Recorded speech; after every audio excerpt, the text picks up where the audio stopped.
ओम शांति।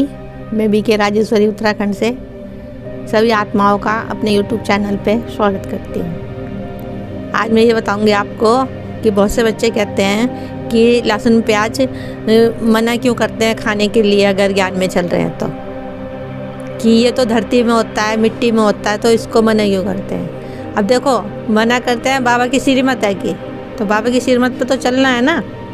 भले प्याज लहसुन धरती में होता हो, उधर से मनाई है तो उसको नहीं खाना, ठीक है। लेकिन फिर बहुत से बच्चे यूँ भी कहते हैं कि क्या नाम से, ऐसा इसमें क्या है, ये इसमें ऐसा क्या है, ये गर्म ज़्यादा होता है, ये शरीर की उत्तेजना को बढ़ाता है, ठीक है। फिर बच्चे कहते हैं कि ये तो मतलब दवाई का काम करती है, जैसे शरीर में कोई रोग है इसका काम करती है। लेकिन भाई देखो, श्रीमत तो श्रीमत है कि श्रीमत पे तो चलना पड़ेगा अगर ज्ञान ले रखा है नहीं।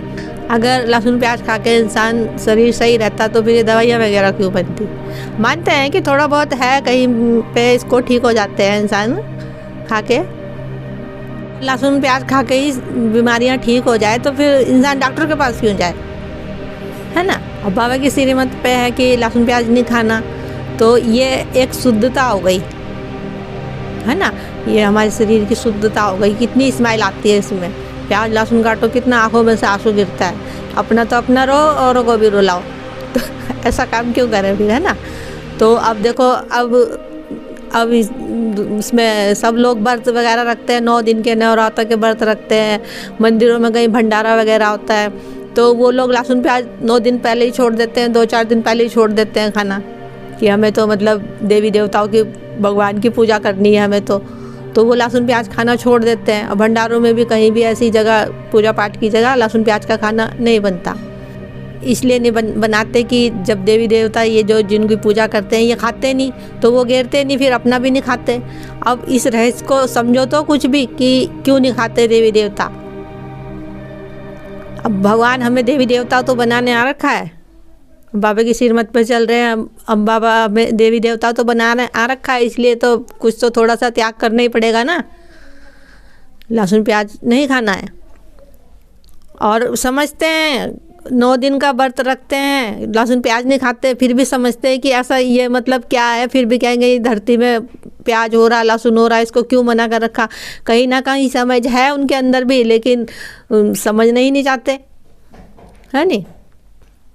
अब ऐसा भी होता है कि भाई बहन ज्ञान में चल रहे हैं, कोई किसी के घर से 2 चल रहे हैं, कोई पूरा परिवार चल रहा बाबा के ज्ञान में, कोई एक ही जना है, तो बहनों को बहुत दिक्कत परेशानी होती है, क्योंकि घर के और सदस्य प्याज लहसुन खाते हैं और जो खाना है उन्हें खाते हैं, तो वो जो बहनें बहुत परेशान होती है, क्योंकि उन्हें तो बाबा की श्रीमत पर चलना है और घर वाले खा रहे हैं। अब ऐसा हो ना कि कोई बात नहीं, खा रहे हैं, लेकिन अपना दिल पक्का रखो अंदर से कि हमें नहीं खाना, हमारे बाबा ने मना कर रखा है खाने के लिए, ये हमारे को उत्तेजना बढ़ाता है। ये बाबा की बात याद करो उस समय, और खाना बनाओ तो खूब उसमें बाबा की शक्तियाँ घेरो, वाइब्रेशन बढ़िया बढ़िया घेरो, कि एक दिन उनका भी लहसुन प्याज सब छोड़ देंगे खाना, ठीक है। तो परेशान होगे कि ये घर वाले प्याज लहसुन खा रहे हैं, और वो बहन परेशान होएगी जो जुड़ी हुई है बाबा से, तो फिर योग बिल्कुल भी नहीं लगेगा। बाबा से कैसे दिल लगाओगी, हाँ।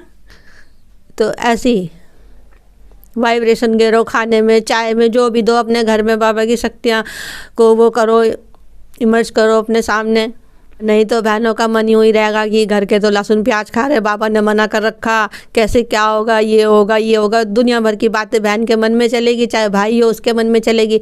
लेकिन कोई बात नहीं, वो उनका ड्रामा है, चलने दो, बस अपना मन साफ रखो। बस शुद्ध भोजन खाएंगे तो वाइब्रेशन भी शुद्ध ही फैलेंगे, है नहीं।